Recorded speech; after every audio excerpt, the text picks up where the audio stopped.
Bonjour, dans cette vidéo nous allons voir comment transformer un ordre d'achat, une demande d'achat en une commande. Donc sur notre article, une bouteille d'eau, qui est un AWA, un article commercialisable, on a eu premièrement une commande client qui a généré un besoin. Comme on n'avait pas de stock, on a fait un calcul des besoins nets et ce calcul des besoins nets nous a donné un ordre planifié. Notre volonté, c'est de transformer cet ordre planifié en commande d'achat, puisque l'article bouteille d'eau est un article acheté, donc c'est un ordre d'achat. C'est relativement simple, je vais double-cliquer sur l'ordre, et je vais le transformer simplement en appuyant sur le bouton demande d'achat. Le SAP va me demander de confirmer un certain nombre d'éléments. Dans nos exemples, on n'a ni à modifier la quantité, ni les dates, quoi que ce soit, donc il nous suffira d'enregistrer. Si j'actualise la fenêtre, j'obtiens une demande d'achat.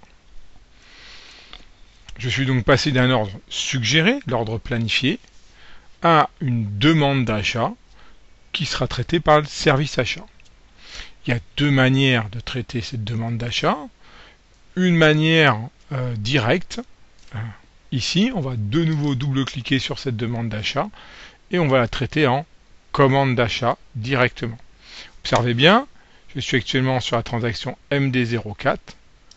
En faisant la commande d'achat, je suis amené vers la transaction ME21N. J'aurais pu directement, à partir d'une autre fenêtre, taper la transaction ME21N et récupérer ma demande d'achat. D'accord? C'est deux possibilités. Là, on va voir celle à partir de la transaction MD04 et on verra ultérieurement comment directement créer une commande d'achat et intégrer plusieurs demandes d'achat.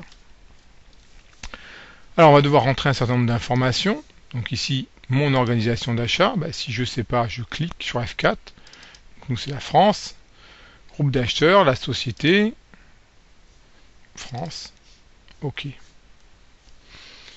Je vais aussi avoir besoin d'ici de saisir un certain nombre d'informations comme mon fournisseur. Donc ici nous on a toujours le même fournisseur qui commence par 125 et notre numéro GBI. Donc il a été reconnu. Alors ici on a un menu que vous pouvez clôturer qui ne nous servira pas. Voilà, on a reconnu France Bike. Ici on a la demande d'achat en cours qu'on va tout simplement reprendre pour la remplir. Alors comme c'est la première fois que j'achète cet article, eh bien il me demande le prix de l'article. À quel prix j'achète cet article? Soit je le connais, donc ici moi je le connais pas, je m'en souviens pas, donc je vais aller le chercher dans une autre fenêtre. Donc ici j'ouvre une autre fenêtre et je vais aller chercher ma transaction qui me permet de voir des articles. La transaction qui me permet de voir des données d'articles, c'est MM03.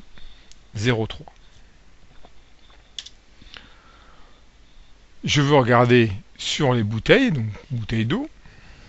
Le code SAP m'a déjà pré-saisi le code. Si ce n'était pas le bon, je le tape ou je fais une recherche.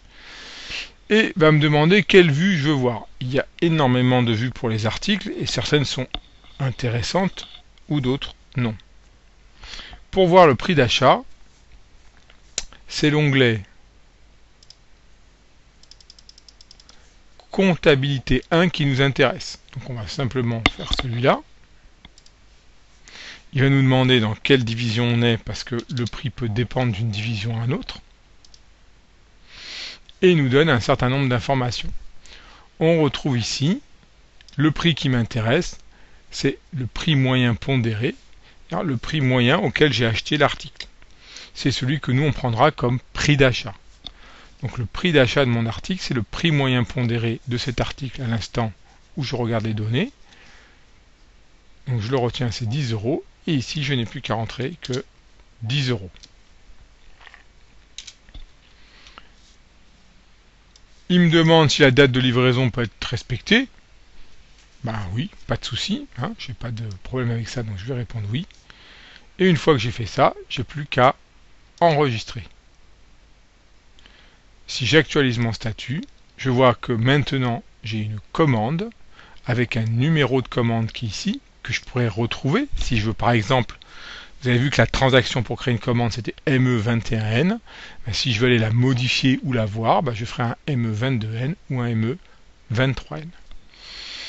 Voilà qui termine la vidéo pour la création d'une commande d'achat à partir de la transaction MD04.